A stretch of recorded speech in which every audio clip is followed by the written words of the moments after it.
Kemenham akan mediasi penahanan ijazah mantan karyawan UD Sentosa Sil. Korban dugaan pelecehan Dr. AY di Rumah Sakit Persada bertambah.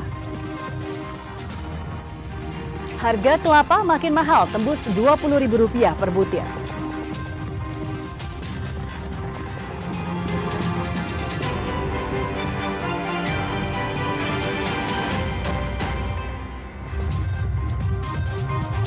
Halo, saudara, apa kabar Anda hari ini? Kompas Jatim kembali hadir ke hadapan Anda. Selain 3 informasi utama tadi, tim redaksi kami telah menyiapkan sejumlah informasi penting dan inspiratif lainnya untuk Anda.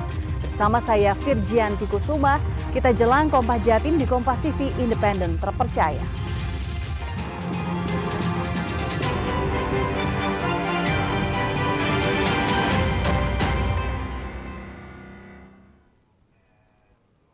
Kita buka Kompas Jatim dengan sorotan pertama dari Surabaya. Saudara, buntut penahanan 31 ijazah mantan karyawan, Wali Kota Eri Cahyadi bersama Kapolrestabes Tanjung Perak serta Dinas Perindustrian dan Tenaga Kerja Surabaya menyegel UD Sentosa Sil. Penyegelan tersebut menindaklanjuti hasil pengecekan petugas dan tidak menemukan tanda daftar gudang atau TDG. Wali Kota Eri Cahyadi bersama Kapolres Tanjung Perak, AKBP Wahyu Hidayat, Kepala Dinas Perindustrian dan Tenaga Kerja, serta Satpol PP Surabaya menyegel gedung UD Sentosa Sil di Komplek Bergudangan Suri Mulia Permai, Blok H14 Surabaya. Penyegelan dilakukan setelah ditemukan sejumlah pelanggaran aturan yang berpotensi membahayakan keselamatan lingkungan dan masyarakat sekitar. Eri Cahyadi menyebut gudang milik Jan Huadiana menyalahi aturan karena tidak memiliki tanda daftar gudang atau TDG. Eri meminta seluruh perusahaan di Surabaya mentaati peraturan. Bagi semua siapapun, tidak ada yang membuat Surabaya gaduh dan menjelekkan nama Surabaya. Karena itu kita dengan Pak Kapolres selalu melakukan koordinasi. Dan ternyata perusahaan apapun di Surabaya harus mentaati izin dan guyup tidak membuat gaduh. Dan ternyata perusahaan ini tidak ada tanda daftar gudangnya. Sehingga hari ini kami tutup. Kami sudah berkoordinasi dengan Kementerian Perdagangan. Kewajiban memiliki TDG diatur Permendak tentang penataan dan pembinaan gudang. Pada pasal 5 diterangkan, Bupati, Wali Kota dapat melimpahkan kewenangan penerbitan TDG kepada Kepala Dinas yang membidangi perdagangan atau Kepala Unit Pelayanan Terpadu Satu Pintu. Cilmi Ardianto Fani, Kompas TV Surabaya, Jawa Timur. Sementara itu, Kantor Wilayah Kementerian Hak Asasi Manusia, Kanwil Kemenham Jawa Timur akan memediasi kasus penahanan ijazah 31 mantan karyawan UD Sentosa Sil. Puluhan korban penahanan ijazah dan pemilik akan ditemukan dengan instansi terkait. Pemanggilan puluhan korban penahanan ijazah dan pemilik UD Sentosa Sil segera dilakukan Kepala Kanwil Kemenham Jawa Timur, Toar Mangaribi. Pemanggilan ini untuk memediasi kasus penahanan ijazah. Dalam mediasi nanti akan dihadirkan Dinas Pendidikan Dindik Jawa Timur untuk diminta menerbitkan ijazah pengganti jika ijazah korban belum kembali. Menurut data Pemkot Surabaya, ada 31 korban penahanan ijazah yang diduga dilakukan manajemen UD Sentosa Sil. Jalan damai dulu sebelum ke ranah hukum. Nah, ini yang kita coba untuk ke masing-masing pelapor dan yang dilapor dan instansi terkait. Misalkan Dinas Pendidikan soal ijazah apakah bisa jadi salinan. Untuk sementara mungkin seperti itu. Jadi pendekatan HAM itu lebih ke arah kekeluargaan. Kita ke sorotan Dokter Cabul, saudara. Korban dugaan pelecehan seksual Dr. AY di Kota Malang bertambah. Korban melapor ke Polresta Malang atas pelecehan seksual yang terjadi tahun 2023 silam. Korban berusia 30 tahun ini mendatangi Mapolresta Malang Kota. Didampingi kuasa hukum dari LBH Surabaya Pos Malang, korban masuk ke Unit Perlindungan Perempuan dan Anak atau PPA Polresta Malang Kota untuk melaporkan dugaan pelecehan seksual oleh Dr. AY. Kuasa hukum korban Eva Tri Oktaviani bilang, kejadian dugaan pelecehan terjadi tahun 2023 silam. Korban mengalami pelecehan saat berada di ruang IGD Rumah Sakit Persada. Saat itu korban mengeluhkan dirinya kecapekan dan diperiksa di ruang IGD. Korban menceritakan tidak ditutup oleh Dr. AY. Hingga saat ini korban masih trauma dan memberanikan diri melapor ke polisi pasca kasus pelecehan seksual viral di media sosial. Pada saat itu kondisi korban ada di IGD. Kemudian memang tidak didampingi oleh perawat, tirai dalam kondisi tertutup rapat sehingga memungkinkan untuk orang lain tidak bisa untuk melihat itu. Sakit apa waktu itu Mbak korban? Korban ini ya kecapean karena habis merawat anaknya yang sakit sehingga imunnya turun gitu. Mbak, apa yang dilakukan terduga pelaku Mbak waktu itu? Pelecehan dalam seksual fisik ya. Dengan adanya korban baru yang melapor, total ada 2 korban dugaan pelecehan seksual oleh Dr. AY. Hingga saat ini kasus masih dalam tahap penyelidikan Satreskrim Polresta Malang Kota. Hilda Nusantara, Kompas TV Malang, Jawa Timur.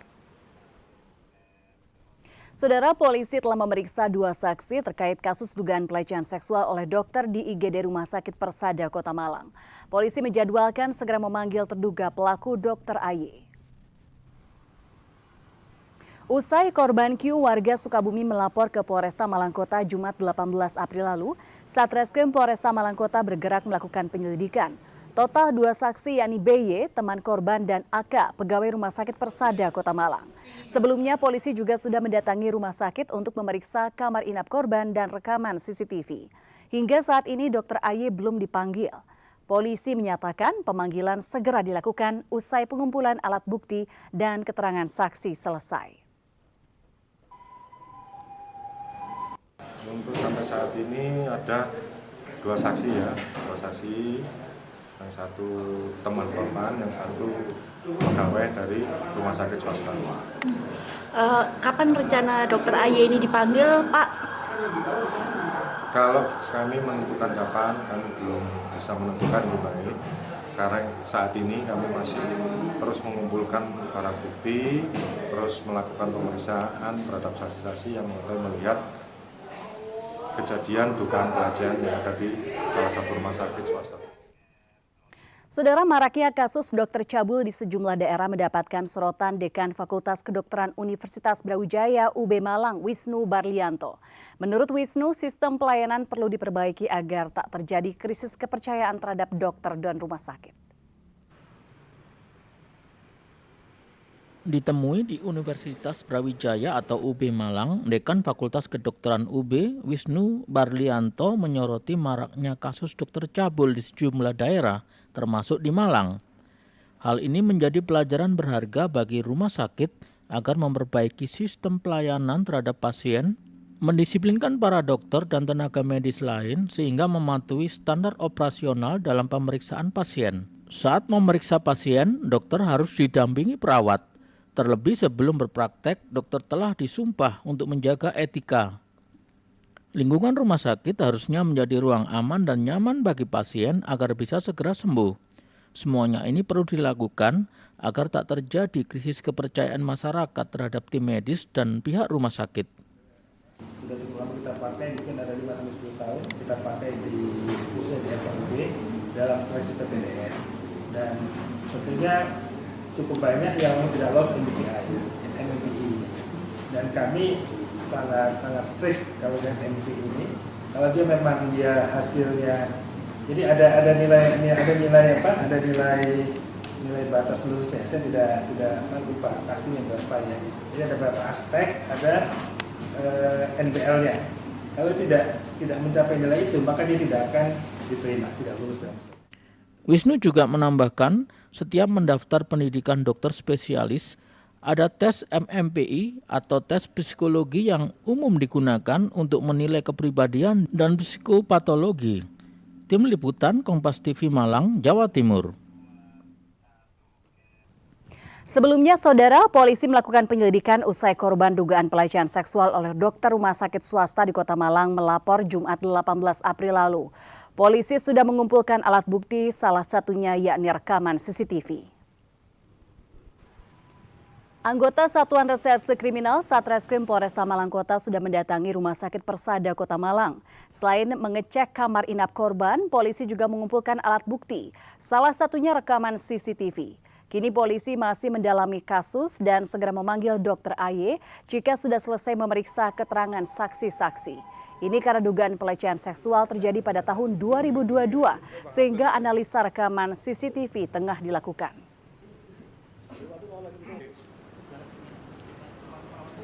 Pertama kita mengecek ruangan ya atas pelaporan dari korban. Ruangan yang diduga tempat untuk melaksanakan pelecehan seksual. CCTV Pak ada di? Ya, secara otomatis kita mengikuti CCTV juga kita cek, kita kumpulkan semuanya untuk dilakukan analisa biar menentukan siapa saja saksi yang pada saat itu melihat, mendengar kejadian dugaan pelecehan. PBSI gelar simulasi pertandingan. Nantikan informasi selengkapnya usai jeda berikut ini. Tetaplah bersama kami di Kompas Jambi.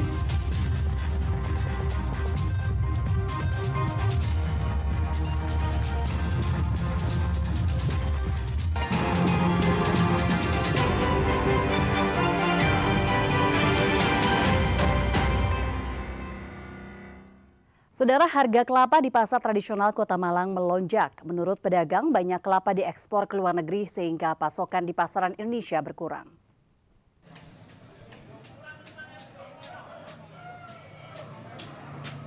Di pasar tradisional Kota Malang, harga kelapa yang biasanya Rp12.000 per butir kini melonjak menjadi Rp20.000 per butir.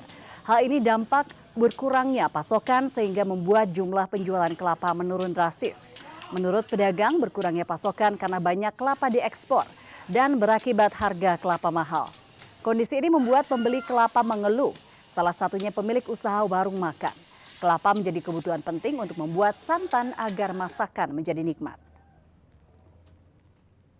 Kalau eceran itu normal 12, kalau timbangan 1 kilo itu normalnya 22 1 kilo.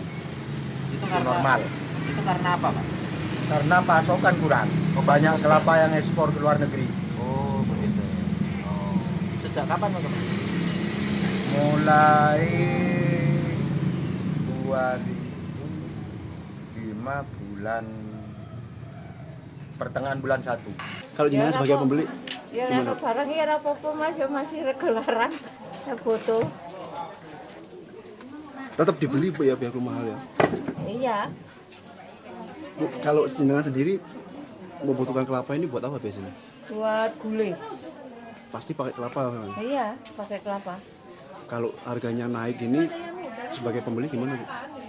Ya tetap aja dibeli aja Mas, masih ada. Sebelumnya pembeli juga mengeluhkan mahalnya harga kelapa di Pasar Pagotan, Kabupaten Madiun. Saat itu harga kelapa di sana tembus Rp17.000 per butir. Harga kelapa di Pasar Pagotan, Kabupaten Madiun mahal, tembus Rp17.000 per butir. Menurut sejumlah pedagang, harga kelapa ini sudah turun dibanding saat Lebaran kemarin, yang menembus harga Rp20.000 per butir. Pasokan kelapa di tingkat pedagang kini sudah normal. Meski mahal, penjualan kelapa tetap tak menurun. Setiap hari pedagang masih bisa menjual sekitar 100 butir kelapa. Kelapa yang dijual ini dipasok dari wilayah luar Pulau Jawa. Ya alhamdulillah mulai hari ini udah agak turun Mas, tapi turunnya belum banyak. Berapa Bu? Iya, kalau sekarang harga jual yang besar itu 16, terus sekalian ongkos selap itu 17. Kalau sebelumnya kemarin tertinggi Kalau berapa? kemarin sampai 20.000. Mau lebaran sampai habis lebaran masih Masih harga lama, masih 20.000, 18.000 yang agak kecil, yang besar 20.000 yang kemarin. Kalau melihat kondisi harga saat ini masih mahal atau gimana Bu? Ya kalau dibandingkan hari-hari biasa ya masih mahal, Mas. Mahalnya harga kelapa membuat pembeli yaitu para ibu rumah tangga dan pemilik usaha kuliner mengeluh. Salah satunya produsen jajanan. Hal ini karena dalam pembuatan jajanan membutuhkan kelapa. Melonjaknya harga kelapa berdampak pada naiknya harga jajanan agar produsen dan pedagang jajanan tak merugi. Harga kelapa gimana Bu saat ini? Sangat mahal. Berapa Bu saat ini? 17 ya Pak ya sekali Pak. Karena untuk kelapanya 16. 17, Itu ya? kelapanya 16, ongkosnya 1.000. Kalau Ibu ini kelapa ini buat apa? Usaha? Bikin mendut. Usaha jajanan gitu Iya, ya? kue basah. Oh, berarti solusinya harganya dinaikkan? Iya, sementara dinaikin, nanti kalau harga kelapa turun ya harga ikut turun. Berapa Bu? Dari sebelumnya berapa? Biasanya harga 1.500, sekarang jadi 2.000 gitu. Gitu, untuk mensiasati agar Ya, nggak rugi gitu ya? Meski harga kelapa mahal, konsumen membeli sesuai kebutuhan. Pembeli berharap harga kelapa turun dan kembali normal seperti sebelumnya. Imam Iswanto, Kompas TV Madiun, Jawa Timur. Kita ke sorotan olahraga, PBSI menggelar simulasi pertandingan di Jakarta untuk menyiapkan atlet menuju Piala Sudirman. Dengan diisi kombinasi pemain muda dan senior, PBSI menargetkan Indonesia minimal masuk ke partai final. PBSI menggelar simulasi Piala Sudirman di Platnas Cipayung Senin pagi. Simulasi ini diikuti seluruh skuad minus Gregoria Mariska yang dikabarkan sakit. Pada simulasi yang disaksikan Menpora Dito Aryo Tejo, Wamenpora Taufik Hidayat dan Ketua Umum PBSI Fadil Imran ini, skuad Indonesia dibagi dua, tim Garuda dan tim Raja Wali. Layaknya pertandingan, sungguhan permainan berlangsung alot. Bahkan laga antara Rehan Gloria versus Rinov Pita serta Putri KW melawan Esther harus berjalan 3 set. Menurut Putri KW, simulasi ini cukup penting, terutama untuk mengasah mental sekaligus menemukan sentuhan terbaik. Apalagi PBSI juga memasang target cukup tinggi. Dengan skuad kombinasi pemain muda dan senior, PBSI menargetkan Indonesia melangkah ke final, hasil yang terakhir kali didapat pada 2007. Seperti pengalaman Piala Thomas tahun yang lalu, kita bisa masuk final, demikian juga dengan Piala Uber. Itu menjadi target kita dengan kombinasi pemain muda seperti sekarang. Usai simulasi, 20 atlet yang akan mewakili Indonesia di Piala Sudirman resmi dilepas. Mereka akan berjuang di Xiamen, Tiongkok mulai 27 April. Angga Nuriski, Riki Sultana, Kompas TV, Jakarta. Dewan Pengurus Daerah Persatuan Bola Basket Seluruh Indonesia (DPD Perbasi Jakarta) menggelar Liga Basket Putri Jakarta 2025. 10 klub bola basket di Jakarta berupaya bersaing memperebutkan kursi juara yang akan diumumkan pada pekan ketiga Mei 2025. Liga Bola Basket Putri Jakarta 2025 telah bergulir. 10 klub putri asal Jakarta dengan peserta usia 19 hingga 35 tahun ikut ambil bagian pada event yang dilaksanakan di Villari Sports Center, Jakarta Selatan. Liga Putri ini hanya berlangsung pada Sabtu dan Minggu dengan kompetisi yang berlangsung hingga pekan ketiga Mei 2025. 10 klub yang ambil bagian diantaranya Bahnhof Basketball, B-Force, KABC, hingga Warriors Basketball Jakarta. Pebasket putri ternama juga ikut berpartisipasi seperti Kristi Rumambi, Keira Hadinoto, Nadia Rohma, hingga Sofia Rebecca. Penyelenggara menilai ajang ini dilakukan demi menghidupkan kembali Liga Basket Putri sekaligus pembibitan di tanah air. Liga Bola Basket Putri Jakarta ini menggunakan sistem full kompetisi dan pemuncak klasemen akan menjadi juara. Sebelumnya, Liga Bola Basket Putri Nasional pernah bergulir dengan tajuk Sri Kandi Cup pada 2017. Sayang, kompetisi itu harus terhenti dikarenakan pandemi COVID-19 dan belum bergulir lagi hingga saat ini. Reninta Niken, Junaidi Saputra, Kompas TV, Jakarta. Kompas Group dan Kanma buka gerai Kopi Nako. Nantikan informasi selengkapnya usai jeda berikut. Tetaplah bersama kami.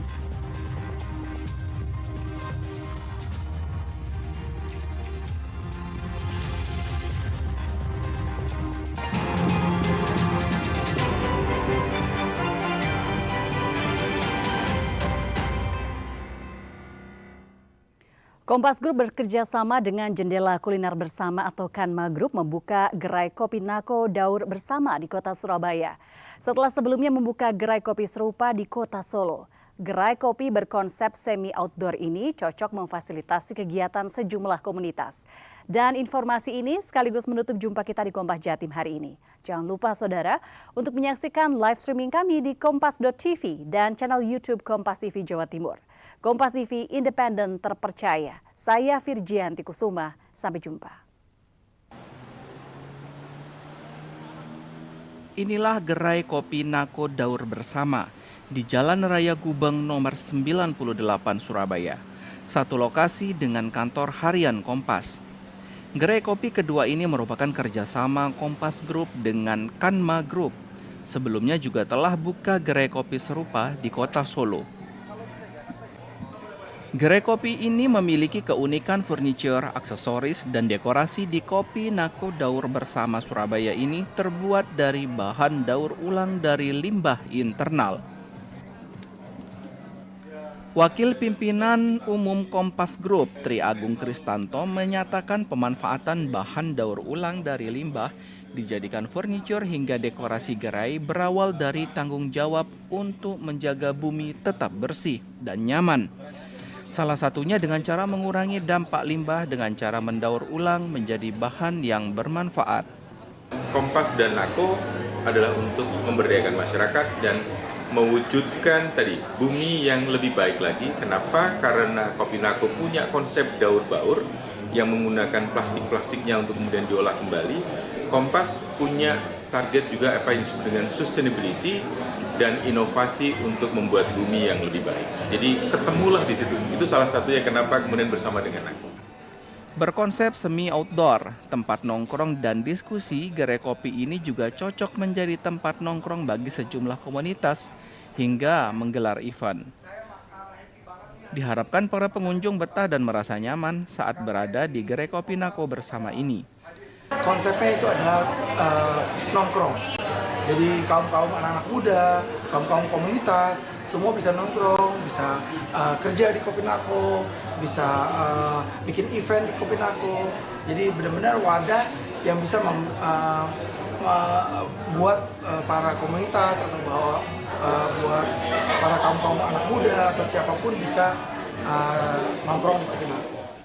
Rencananya Kompas Group dan Kanma Group dalam waktu dekat akan menambah gerai kopi Nako Bersama di kota Yogyakarta. Silmi Ardianto Fani, Kompas TV Surabaya, Jawa Timur.